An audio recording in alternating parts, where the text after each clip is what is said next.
फिर्याद देत होतो आणि मला माहिती होतं कधी ना कधीतरी अशा प्रकारचे बिनबुडाचे खोटे आरोप केले जातील.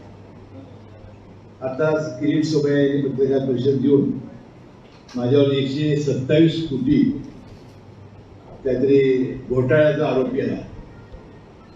त्यावर मी मनापासून पहिल्यांदा त्यांचा तीव्र निषेध करतो आणि मला त्यांची असलेल्या सीएच्या या पदवीबद्दल शंका लागलेली आहे. तर ही जी आज कागदपत्र त्यांनी दाखवली ही ROC साईटला म्हणजे रजिस्ट्रेशन ऑफ कंपनीज या साईटवर ही सगळी उपलब्ध आहे अनेक वर्षापासून. आम्ही ते अपलोड करतोय. जर खोटं असतं तर आम्ही दडवू शकलो असतो. दुसरं असं की निवडणुकीमध्ये सुद्धा आपण ऍफिडेव्हिट देत असतो, त्याची कागदपत्र उपलब्ध असतात. त्यामुळे नव्यानं काहीतरी यांनी केलं असं भीमदेवी थाटात जे त्याने आरोप केले वास्तविक ते अतिशय बिनबुडाचे तथ्यही नाही. आपल्याला माहिती आहे की विधानसभेच्या निवडणुकीच्या आधीच म्हणजे जवळजवळ 2.25 वर्षापूर्वी माझ्या घरावर धाड टाकली. माझ्या सर्व या कारखान्या संस्थेमध्ये सरकारी घोरपडे कारखान्यावर जेवढी निवासस्थान आहेत त्या सगळ्यावर धाडी टाकल्या. त्यांना तिथे काहीही आढळलं नाही. तुम्ही त्यावेळेला प्रसारमाध्यमात बातम्या दिल्या होत्या की त्यामध्ये दवाखान्याची पत्र संजय गांधीची पत्र मिळाली आणि कारखान्यामध्ये जे त्यांना ऑब्जेक्शन होते इन्कम टॅक्सला त्याबद्दल आता 2.5 वर्ष झाली. त्याबद्दल रिसर्च ते न्यायप्रविष्ट आहे. त्यामध्ये सगळी उत्तर आम्ही दिलेली आहेत. आता मला सांगा 2.5 वर्ष झाली धाड टाकून त्याच्याबद्दल काही अजून कारवाई झालेली नाही आणि आता किरीट सोमय्या उठून ही बिनामी आहे, मनी लॉन्ड्रिंग आहे, कुठून शोधावा याने. कदाचित किरीट सोमय्या या बिचाराला काही माहिती नसावं. आमचे कोल्हापूरचे नेते चंद्रकांत पाटील आणि समज गाडी यांनी काहीतरी माहिती दिल्यावर त्यांनी वास्तविक असे आरोप केले. वास्तविक त्यांनी येऊन माहिती घ्यायला पाहिजे होती कागलला, कोल्हापूरला. ते जर आले असते तर त्यांना स्पष्टपणाने कळालं असतं की हे खरं काय. मी किरीट सोमय्याला सांगू इच्छितो जवळजवळ हजारो शेतकऱ्यांनी याच्यामध्ये पैसे गुंतवलेले आहेत. 9 ऑगस्ट मला वाटते 2011 काहीतरी आम्ही क्रांती दिवशी हा कारखान्याचे शेअर्स गोळा करायला निघालो. याचा इतिहास तुम्हाला माहिती आहे की छत्रपती शाहू कारखान्यामध्ये आपण त्यांच्या उभारणीमध्ये आपलं योगदान होतं, अभिनवडा कारखान्यामध्ये योगदान होतं. काही आपले मतभेद झाले, विक्रमशिवराजेंच्यावर झाले, मंडिक साहेबांच्यावर झाले आणि आम्हाला तिथून राजकीय बदल व्हायला लागला आणि मग आमच्या सगळ्या कार्यकर्त्यांना शेतकऱ्यांना आपला कारखाना पाहिजे म्हणून आपण कारखाना काढायला घेतला. त्यावेळी सरकारनं सहकारी कारखानदारी बंद केली होती, रजिस्ट्रेशन बंद केलं होतं, भागभांडवल बंद केलं होतं. म्हणून आपल्याला पब्लिक लिमिट हा कारखाना काढावा लागला. ज्या दिवशी आम्ही लायसन्स मिळवलं आणि आव्हान केलं त्याची किती रुपये जमावे? 17 कोटी एका दिवशी. 4 दिवस HDFC bank, axis bank, bank of Maharashtra, Dena bank यांचे नोट काउंटिंग करणारी मशीन घेऊन लोक 4 दिवस नोटा मोजत होते. तर आमच्या बाया बापड्यांनी आमच्या शेतकरी 5 रुपयाच्या, 10 रुपयाच्या, 50 रुपयाच्या नोटा आणलेल्या होत्या आणि मग हजारो लोकांनी पैसे दिल्यानंतर त्याची सुद्धा कोल्हापूरच्या इन्कम टॅक्स मध्ये तपासणी झाली या तक्रारीवरनं आणि रँडमली हजारो शेतकऱ्यांची त्यांनी चौकशी केली नोटिसा काढून. बँकेची पासबुक मागवली. त्या खात्यात त्याविषयी पैसे होते काय बघितलं म्हणजे हसन मुश्रीफनं देऊन तरी ते पैसे आले आहेत काय असा केला आणि त्याला आश्चर्याचा धक्का बसला. त्याच्यानंतर सुद्धा आपल्याला हे पैसे आले. आपण भाग भांडवल गोळा केलं आणि नॅशनलाइज बँकेच्या वतीनं म्हणजे Punjab national bank, lead bank, union bank, bank of Maharashtra त्यानंतर अशा अनेक बँका घेऊन आपण हा कारखाना उभा केला आणि त्याची कर्जफेड ही झाली. 9वा हंगाम होता, त्याची कर्जफेड झाली याची काही माहिती त्या किरीट सोमय्याला नाही. म्हणजे हा खरोखरच कुणीतरी सांगितल्यामुळं म्हणून वास्तविक आपल्याला राजकारणामध्ये समाजकारणामध्ये आपली प्रतिमा तयार करायला अनेक वर्षे घालवावी लागतात, कष्ट करावे लागतात आणि ही प्रतिमा एकदा चांगली झाल्यानंतर त्याला डागाने कुणी यावं आणि डागळावं ही परिस्थिती. म्हणून मी यापूर्वी अशा प्रकारचे माझ्यावर ज्याच्यावर आरोप झाले तेव्हा मी अब्रूनुसारचे दावे केले आहेत 50-50 कोटी. मला माहिती आहे आता हा 7वा दावा. वास्तविक माझ्या लोकांच्या विश्वासाला तडा लावणे म्हणून माझ्यावर अनेक लोकांचा विश्वास आहे आणि माझी जी बदनामी झाली, माझी कुटुंबियांची बदनामी झाली, घोटाळ्याचा पैसा आहे म्हणून झाली. अरे बाबा, मी 17 वर्ष मंत्री या राज्यामध्ये, माझ्यावर एक साधा आरोप झाला नाही, कुणी चर्चा केली नाही, माझ्यावर कधी या पद्धतीची चौकशी झाली नाही.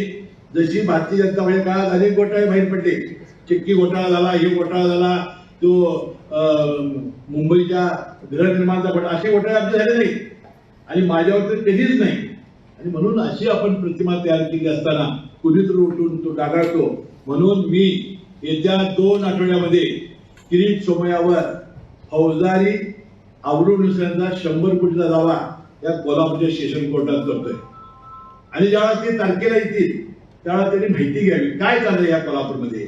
तर आता मी 2 आठवडे केल्यानंतर त्याला यावंच लागेल इथं. आणि मग ते लक्षात येईल की भारतीय जनता पक्ष हा कोल्हापूर जिल्ह्याचा सपाट झालेला आहे. त्याच्यामध्ये जिल्हा परिषद, महानगरपालिका, जिल्हा बँक, बाजार समिती, गोकुळ, त्याचं विधान परिषद, पदवीधर विधान परिषद, कुठंही स्थान नाही. आणि शेवटी चंद्रकांत पाटलांना पुण्याला जावं हे तुम्हाला माहिती आहे. आणि म्हणून सातत्याने या कोल्हापूर जिल्ह्यामध्ये पुढे सुद्धा 10 वर्ष भारतीय जनता पक्षाला स्थान नाही. आमची महाविकास आघाडी अशी राहील तर त्यामुळं बदनाम करायचं कालचा रस्ता आहे. म्हणून चंद्रकांत पाटलांच्यावर सुद्धा त्यांनी जो हायब्रिड अॅन्युइटी या बांधकामामध्ये जो गैरव्यवहार केलेला आहे, भ्रष्टाचार केलेला आहे, राज्यातले 90% रस्ते पूर्णपणे आज बंद आहेत, कंत्राटदार पळून गेलेले आहेत, कोट्यावधी रुपयाचा भ्रष्टाचार झाला आहे. मी कायदेशीर सल्ला घेऊन त्यांच्यावर सुद्धा अँटी करप्शन मध्ये त्यांच्यावर FIR दाखल करणार आहे. आणि संबंधित गाडगेचं आपण वेळेच्या वेळा पहिला फिरू त्यांचा, काय काळजी करायची गरज नाही. आणि म्हणून अशा पद्धतीनं हे आम्ही दरवर्षी त्या आरोशी शेड याच्यावर आम्ही अपलोड करतोय, ही सगळी माहिती दिलेली आहे. इन्कम टॅक्स 2.5 वर्षापूर्वी झाड घातलेली आहे. आणि असं असताना बिनबुडाचे आरोप करणं काय. आणि म्हणून माझ्यावर काही याचा परिणाम होणार नाही. तर जनता मी किरीट सोमय्या आणि सांगणार ज्यावेळेला ते येतील त्यांनी जर परवानगी घेतली CBची तर मला परत आमच्या कारखान्याचं एक्सपान्शन करायचं आहे. 100 कोटी लागणार आहे. मला 10,000 टनाचा कारखाना करायचा आहे. 50 मेगावॅट वीज निर्मिती करायची आहे. 1 लाख लिटर मला इथेनॉल करायचं आहे. तर 100 कोटी मी त्याला अध्यक्ष तयार करतो मी. आणि 15 दिवसात 50 कोटी रुपये लोक हाताने त्यांच्या आणून देतील. आणि 3 महिन्यात 100 कोटी मी जमवतो. म्हणजे एवढा विश्वास लोकांचा आपण संपादन केलेला आहे. आणि आपण काय करतोय, त्याला महिन्याला 5 किलो साखर सवलतीच्या दराने देतोय.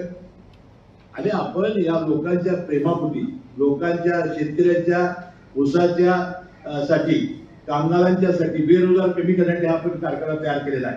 आणि फार मोठं आमच्या सहकारी शेतकऱ्यांनी केलेलं आहे. लोकांचं सहकार्य, कार्यकर्ते, जीवाभावाचे लोक आम्ही तयार केलेले आहे. आणि म्हणून ही परिस्थिती आज आपली कोल्हापूर जिल्ह्यामध्ये तयार झालेली आहे. आणि म्हणून चंद्रकांत पाटलांच्यावर या बांधकाम विभागामध्ये असताना महसूलमध्ये अनेक असतीलच. आता एकदा अँटी करप्शनची चौकशी झाल्यानंतर ते सगळं बाहेर पडेलच. आणि म्हणून आपण कोणत्याही परिस्थितीमध्ये आपण किरीट सोमय्याला मी सांगतो, अजूनही माहिती घ्या. तुम्ही काय कुठं तक्रारी करायचे करा, मला काही त्याचे देणं घेणं नाही. परंतु विनाकारण भारतीय जनता पक्षाची प्रतिमा मलिन होईल असं वक्तव्य आपण करू नका. गेल्या कोल्हापूर जिल्ह्यामध्ये 2 महिन्यापूर्वी आधी विधानसभेच्या निवडणुकीमध्ये माझ्यावर रेट टाकली. त्याचा परिणाम माझ्या रेट टाकल्यामुळे मी म्हणणार नाही, ते कारण परंतु कोल्हापूर जिल्हा साफ झाला, 0.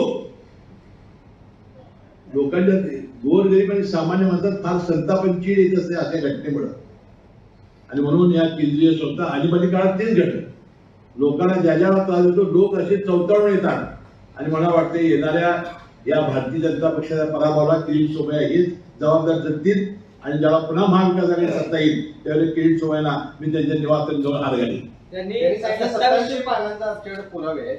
ते आम्ही इकडे केंद्रीय अहो ते आरोशी सेंटरवर ते अपलोड 100 रुपये भरली की सगळी कागद मिळतात. तुम्हाला सुद्धा मिळतात. त्या मोबाईलवरून सुद्धा आता काढता येईल तुम्हाला. चंद्रकांत पाटलांचं नाव 2-3 वेळा घेतलं. ते चंद्रकांत पाटलांनी सांगितल्यामुळे हे केलं. त्याला काय माहिती सर सेनापती घोरपडे कारखाना त्या बिचारा नाव सर वाचता येत नव्हतं त्याला.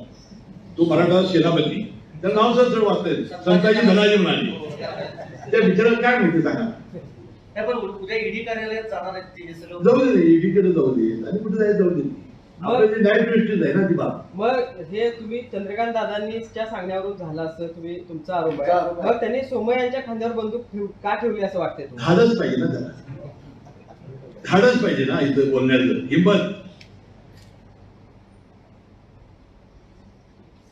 या सगळ्या ह्याच्यात संबंधित गाडग्यांचा काय रोल आहे? नाही, बाकी सुद्धा माहिती द्यायला आहेतच ना. तुम्हाला एक होतं, त्यांचे कार्यकर्ते 2 दिवसापासून टप्प्यावर चर्चा करत होते. आज 300 मुस्लिमांच्यावर बोलणार आहे म्हणून मी काल तुम्हाला निरोप दिली होती. काल संध्याकाळी तुम्हाला निरोप दिली होती मी. मला हे कागद कनेक्शन होतं ना माझं. आणि ज्या ज्या वेळेला कधी चंद्रकांत पाटलांना आपले कार्यकर्ते भेटायला जायचे त्यांचे, आणि त्यावेळेला माझा त्यांचा कलकीतुरा सारखा सुरू असायचा, त्यावेळेला त्याला काहीतरी मी त्यांना बोललो की ते म्हणायचे अरे केस सुमाला लाव, कुठे झाले मुस्लिमांची केस, ते मुक्त विद्यापीठ आहे, ते तोंडात बोलून जातात, ते तर राजकारणी माणूस नाही ते बोलायला. आणि काय आहे की अमित शहाच्या मैत्रीमुळे मिळालेलं पद आहे. त्याला समाजामध्ये काम करावं लागतं, गोरगरिबांची कामं करावी लागतात, सेवा करावी लागते, त्याला वेळेवर भेटावं लागतं. आज त्या किरीट सोमय्या कोल्हापूर आले तर खरोखर माहिती घ्यावी चंद्रकांत दादा मंत्री होण्यापूर्वी काय परिस्थिती होती आणि आज काय झाली. किरीट सोमय्या आता नोटीस देणार ना माहिती. किरीट सोमय्या असं म्हणतात की आघाडीतल्या 11 मंत्र्यांच्यावर आम्ही आरोप करायचे ठरले, त्यातले राखीव लोकांच्यावर काही आरोप करतोय, त्यात राखीव मध्ये आता हसन मुश्रीफ सुद्धा आहे. म्हणजे हे त्यांना वाचताना सुद्धा इतका त्यांच्यावर काय तुम्ही बघितला का आत्मविश्वास. मला कुठे एका पेपरला विचारलं अहो हेच मुद्दे काय इन्कम टॅक्स, हो त्याचं निघेल की, हे निघेल की, ते निघेल की. म्हणजे वास्तविक त्यांचा जो चेहरा इतका हे नव्हता की आपण त्याचं खोटं करतोय, की त्यांच्या चेहऱ्यावर जाणवत होतं हे चुकीचं व्हायला, आपण चुकीचे आरोप करावले. तुम्ही म्हणता चुकीचे आरोप केले जातात, मग करतायत कशाला आरोप असं आपण बोलता येतो. नाही, काय नेमकं विचलित काय करायचं? हे सरकार महाविकास आघाडी सरकार त्यांना अस्थिर करायचं आहे. सातत्याने जे आम्ही आघाडीच्या काळात आमच्यासारखे आरोप करून आपण लोकमानस एक परसेप्शन असतं ते बदलण्याचा प्रयत्न करताय. तर अशामुळे ते परसेप्शन बदलणार नाही, अशामुळे लोकांची चीड येईल आणि मला वाटतंय भाजप होईल सपाट होईल. त्याला किरीट सोमय्या ईडीच्या काढल्यात सगळे पुरावे मी जाणार आहे. पुन्हा एकदा ईडी मुस्लिम साहेबांच्या अहो ते इन्कम टॅक्स केले ना, 2-2 संस्था कशा तपासणी करतील. इथं एक केले ना इन्कम टॅक्स 2 वर्षापूर्वी. या सगळ्यामध्ये तुझं सुपुत्र नवीन मुश्रीफ यांचं नाव सुद्धा नाव चेअरमन आहे ना त्याला. कोण असणार तो चेअरमन आहे. नवीन गोष्टी या बँक कारखान्याचे चेअरमन आहे, मी नाही चेअरमन. सीआरएम सिस्टीम कंपनीमध्ये देखील नाविद मुश्रीफ यांच्या सीआरएम सिस्टीम कंपनी मध्ये देखील अशा पद्धतीचं. अहो ह्या कंपन्याबद्दलची सुद्धा इन्कम टॅक्स आमची चौकशी केलेली आहे. इन्कम टॅक्सची चौकशी केलेली आहे आमची, आम्ही उत्तर दिलेली आहे. म्हणजे 40,000 50,000 शेतकरी पैसे देतात, त्याचे पैसे तपासले जातात. फार मोठी चमत्कार आहे. एखादी गोष्ट न्यायप्रविष्ट असताना पुन्हा हे चौकशी मागणी वगैरे करता येते का त्यांना? नाही, न्यायप्रविष्ट असताना आरोप करता येते बघा. आरोप करायला काय तसं करता येत नाही, न्यायप्रविष्ट आहे ना बा. तुमच्या तुम्ही घरावर म्हणता- ED ची ज्यावेळी छापे पडले त्यावेळी 327 इन्कम टॅक्सचे त्यावेळी 327 कोटीची बेईनामी मालमत्ता सापडली असं किरीट सोमय्यांनी आज अहो ते सांगितलं, पण त्यावेळी नेलं असं बोलून आम्हाला एवढी बेनामी मिळाली असती. त्याचं पण क्लेरिफिकेशन अगोदरच दिलेलं आहे. हा? त्या चौकशीमध्ये नाही ते तसा आरोपच नाही ना, घरात काही मिळालंच नाही. त्यांचा उद्देश होता की बाबा निवडणुकीपूर्वी काही ₹1,000 कॅश आणली असेल तर काय जिल्ह्याच्या उमेदवार द्यायला, ती पकडावी म्हणतात त्यांनी तो धाड घातली. ती मिळाली त्यांना ऑपरेशनची कागद, संजय गांधी दलाची कागद, ते काहीच मिळालं नाही त्याला. आणि कारखान्याची शेवटी एवढा मोठा व्यवहार असताना त्याच्या एंट्रीज असतात, काय करत असतात, त्या आरोशीला आपण हे करत असतो, बँकेतून कर्ज घेतले असतात, ते आरोशीला आपण अपलोड करत असतो. ती कोणी मिळते. तुम्ही आता केले की तुम्हाला जर 5,000 पानं मिळते, लागता का लगेच काम आता ₹100 भरायचे आणि हा गट्टा तो गट्टा. म्हणजे मला त्यांच्या शेअरच्या पदाबद्दल शंका आहे. ते बिचारा काय माहिती नाही, त्याला काय मी दोष देते काय बिचारा माहितीच नाही. पण ह्या कामासाठी ठेवले ते प्रामाणिकपणानं भारतीय जनता पक्षाने काम करायचं ही भूमिका त्याची आहे. पण त्यामुळे भारतीय जनता पक्ष किती बदनाम होतोय, लोकांच्या संतापाची किती लाट येते, सामान्य माणसाचा काय परिणाम होतो ती त्यांनी चिंता केली. त्याच्या कोल्हापूर 8 दिवस राहावं आणि मग बघितल्यानंतर त्यांचं मत परिवर्तन होईल. की आपण करतोय फार चुकीचं करतोय. 2700 पाण्याचा जो काय पुरावा आहे म्हणतात ते 2700 पाण्याचा तो काय मग मी फक्त म्हणतो कागदाचा 5,000 गट्टा आहे का? पाणी मिळतील ते तुम्हाला सांगतो. तो फक्त केवळ कागदांचा गट्टा अहो आहे. ती आरोग्याला ते आपण अपलोडच करतो ना, निवडणुकीत आपण प्रतिज्ञापत्र करतो का नाही, ते तर तुम्हाला मिळतंय. दुसरं काय दाखवलं तरी तुम्हाला. सोमय्याच्या पत्रकार परिषदेनंतर पक्षश्रेष्ठींनी काय तुमच्याशी कॉन्टॅक्ट केला का पक्षातल्या काही नेते नाही, नवापर्यंत लगेच आता पत्रकार परिषद घेऊन सांगितलं की सोमय्याचे सुद्धा मुलं, त्यांची फॅमिली पैसे कसं मागते मला काय माहिती नाही, पण ते काय सांगत होते मी ऐकलं. मला मी पलीकडे चालू होतं त्यांच्या बरोबरच, म्हणजे ब्लॅकमेलिंग केलं जाते त्यांच्यावर असं काहीतरी ते बोलत होते. मला काय माहिती नाही. तुमच्यावरील चौकशीच्या या आरोपानंतर किंवा सोमय्याच्या नंतर तालुक्यात आणि जिल्ह्यात एक उद्रेक काही ठिकाणी निर्माण झालेला आहे लोकांच्या मध्ये. काय झालंय लोक स्वतःहून होते नाही, लोक- जाळणे वगैरे असला प्रकार सोमय्यांचा सुरू आहे. नाही, ते लोक शांत करावं त्यांनी.